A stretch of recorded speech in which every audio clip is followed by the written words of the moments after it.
এখন আসি, আমরা যদি আমাদের পেজে কোনো একটা টেক্সট সবসময় থাকতে হবে, যেমন আমাদের উপরে একটা টেক্সট কপিরাইট বা নিচে কোন লোগো বা নাম যে কোনো কিছু আমাদের সবসময় আমাদের প্রত্যেকটা পেজে ব্যবহার করতে হবে।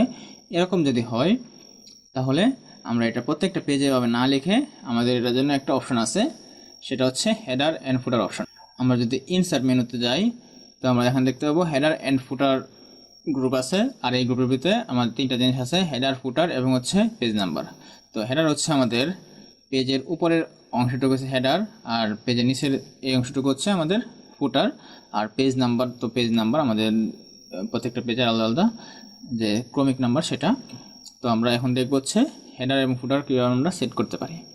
তো হেডার এবং ফুটার সেট করার জন্য কুইক শর্টকাট হচ্ছে আমাদের যে আমরা যদি হেডার সেকশনে মানে হচ্ছে একবারে মার্জিনের কাছাকাছি আমাদের কার্সারটা নিয়ে আমরা যদি ডাবল ক্লিক করি তাহলে আমাদের এই হেডার সেকশনটা ওপেন হবে।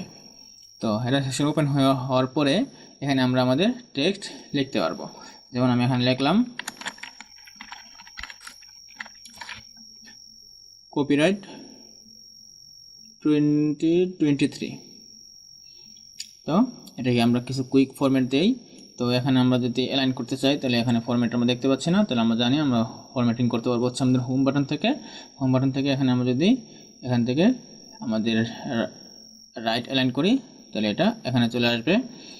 তো এটা আপনি যদি ফন্ট একটু কম করতে চাই তাহলে এখান থেকে ফন্ট একটু ছোটো করে দিলাম, ফন্টের কালার বা অন্য কিছু যদি আমরা চেঞ্জ করতে চাই তাহলে এখান থেকে করবো।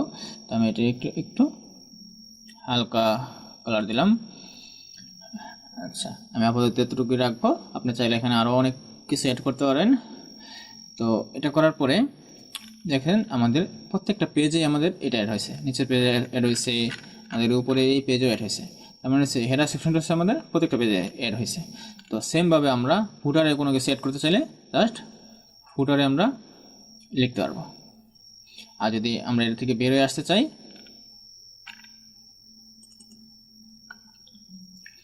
আর যদি আমরা এই অংশটুকু থেকে বের হয়ে আসতে চাই তো শর্টকাট হচ্ছে আমাদের জাস্ট এখানে ডাবল ক্লিক করব, অথবা আমাদের এই হেডার অ্যান্ড ফুটার সেকশনে গিয়ে এখানে আমরা যদি ক্লোজ হেডার অ্যান্ড ফুটার এটাতে ক্লিক করি তাহলে এটা এখান থেকে আমরা বেরিয়ে আসব। তো এখন দেখেন আমাদের প্রত্যেকটা পেজে কপিরাইট 2023 এটা লেখাটা চলে আসছে। তো এখন আমরা চাচ্ছি যে প্রথম পেজে কপিরাইট এই লেখাটা থাকবে না, কিন্তু পরের পেজগুলো থেকে থাকবে। তো এটা আমরা সহজে করতে পারি যে আমরা আবার আমাদের হেডার ফুটার সেকশনে চলে যাব। এই মেনুটা হচ্ছে একটা হিডেন মেনু, আমরা যখন কাজ করব তখন এই মেনুটা ওপেন হবে। এরকম আরও কিছু মেনু আছে, আমরা আস্তে আস্তে দেখব। তো এখানে যাওয়ার পরে এখানে আমরা একটু দেখি অপশনের ভেতরে ডিফারেন্ট ফার্স্ট পেজ, তার মানে আমাদের ফার্স্ট পেজ যেটা আছে এটা ডিফারেন্ট থাকবে, মানে হচ্ছে অন্য সব পেজেই আসবে কিন্তু ফার্স্ট পেজে আমাদের আসবে না। অথবা হচ্ছে different odd and event page. তো আমরা এখান থেকে এটা অপশন সিলেক্ট করে আমরা অড এবং ইভেন্ট পেজে আলাদা আলাদাভাবে এটা দিতে পারবো।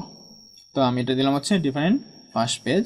তো এখন দেখেন আমাদের প্রথম পেজে আমাদের এই হেডারটাতে কোনো টেক্সট থাকবে না, কিন্তু আমাদের পরবর্তী পেজগুলোতে হচ্ছে আমাদের কপিরাইট এই টেক্সটটা আমাদের এখানে থাকবে। তো এটা ছিল। এখন আমরা যদি এখান থেকে বেরিয়ে আসতে চাই জাস্ট আমাদের এই হেডার ফুটার সেকশনের বাইরে ডাবল ক্লিক করলে আমাদের এখান থেকে বেরিয়ে আসবে।